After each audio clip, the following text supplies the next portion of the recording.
జగన్ గుర్తు పెట్టుకో, నిన్ను పాతాళానికి దొక్కకపోతే నా పేరు పవన్ కళ్యాణ్ కాదు, మా పార్టీ జనసేన కాదు. ఖబర్దార్. హలో చెప్పన్నా. అన్న జూనియర్ పవన్ కళ్యాణ్ గారా? చెప్పన్నా, నేనే మాట్లాడేది. అన్న అన్న నేను నీకు చాలా పెద్ద అభిమానం అన్న. బేసిక్ గా నేను వైఎస్ఆర్సీపీ. ఓకే ఓకే, నాకు అర్థమైంది. ట్రూ కలర్ లో పడింది ఆల్రెడీ. అంటే ఫస్ట్ ఆఫ్ ఆల్ దీన్ని అర్థం చేసుకుందని ఫస్ట్ ఏం చేశానంటే డైలాగ్ పరంగా డైలాగ్ గుర్తుకొచ్చి చెప్పినది.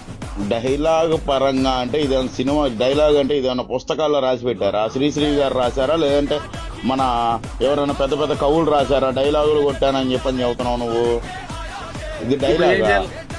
ఇప్పుడు పవన్ కళ్యాణ్ జోలికి చిరంజీవి గారి జోలికి వస్తే ఎంత దూరం అయినా పోతానన్నావు. నారా లోకేష్ గారు పవన్ కళ్యాణ్ గారి తల్లి గారిని సాక్షాత్తు దూషించాడని చెప్పని మీ అభిమాన నాయకుడు మన రాష్ట్ర డిప్యూటీ సీఎం అయిన పవన్ కళ్యాణ్ గారే చెప్పాడు. నా తల్లిని దూషించినందుకు. అప్పుడు నువ్వు ఎంత దూరం వెళ్ళావు చెబితే నేను వెనకొచ్చి కొలతేస్తాను. నువ్వు ఎంత దూరం వెళ్ళావు? అప్పుడు మెచ్యూరిటీ లేదు, ఇప్పుడు మెచ్యూరిటీ ఉంది. ఓకేనా? ఏంది ఇప్పుడు మెచ్యూరిటీ లేదు నాకు, ఇప్పుడు మెచ్యూరిటీ అర్థమైంది అన్న. మెచ్యూరిటీ ఉంది, మెచ్యూరిటీ లేదంటే మెచ్యూరిటీ ఉంటే నీ ఇష్టం వచ్చినట్టు మాట్లాడతావు. మాట్లాడలేవు కదా. సరే సరే, తప్పు అయిపోయింది. ఓకేనా?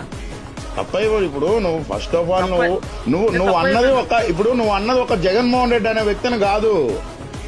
ఇంచుమించు 40% ఓట్లేసి దేవుడు లాగా భావించే ఒక వ్యక్తిని. అది గుర్తించుకో. నువ్వు అనేది ఏదో ఒక వ్యక్తిని కాదు. మా ఆయన అంటే ఎవరినన్నారు? మా పవన్ అన్న చెత్తనాకుడు చెత్త మాటలు మాట్లాడిస్తుంటే ఎవరన్నాడు? ఎవరన్నారు? నీ సోషల్ మీడియా చూస్తలేవా? చూస్తున్నావంటే మరి నువ్వు ఖండించవయ్యా. నిన్ను ఇప్పుడు ఎట్లా మేము ఖండించాం?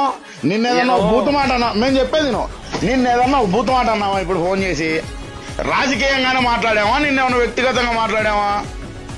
అవునవును. నీకు వ్యక్తిగతంగా మాట్లాడే దమ్ము లేదా? మీ నాయకుడు నేర్పలేదా? ఇప్పుడు ఏం చేయాలంటారు? ఇప్పుడు నువ్వు ఏం చేయాలనేది కాదు. నువ్వు ఉన్న పలంగా నిమ్మకాయలు వాడి చింతకాయల గాడి దగ్గరికి నువ్వు టికెట్లు పెట్టుకొని నువ్వు వెళ్తావు, నన్ను పంపిమంటావు. నిన్ను వాడిని నువ్వు ఏదో ఒకటి చేయాలా. ఎవరిని? మీ చిరంజీవిని అన్నందుకు నువ్వు ఏదో ఒకటి చేయాలా. రాజ్యసభ సభ్యుడైన చింతకాయల గాడిని. ఆ మాటలు మాట్లాడొద్దన్నా, అనకూడదు. ఎందుకు? నువ్వే కదా ఇప్పుడు చిరంజీవి గారి జోలు వచ్చినా పవన్ కళ్యాణ్ జోలు వచ్చినా ఎంత దూరం అయినా పోతానని నువ్వు పోదు రాని వెనక నేను వస్తానని చెబుతున్నా కదా. నేను వస్తానని చెప్తాను, మాటలు చెప్తున్నాను. ఏదో నువ్వు రెచ్చగొట్టిస్తున్నావు. మరి రెచ్చగొట్టేది నువ్వు భలేవాడి స్వామి. నువ్వు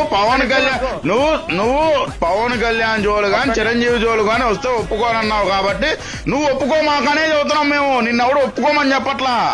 మీరు అంత లేదే నేను చెప్పాను. ఓకే, అర్థం చేసుకో. నువ్వు నాకు పెద్ద వెనకల అందరూ ఉన్నారు కాబట్టి చెప్పాను అదే పని. ఓకేనా? అదే చెప్పు. మరి వెనకుంది ఎవరు? మరి నీ తాతయ్య వెనకుంటే నీతో ఎవరు మాట్లాడిచ్చాడు? అది కూడా చెప్పు. మరి అది కాదు నాకు మాట్లాడి చెప్పాలి.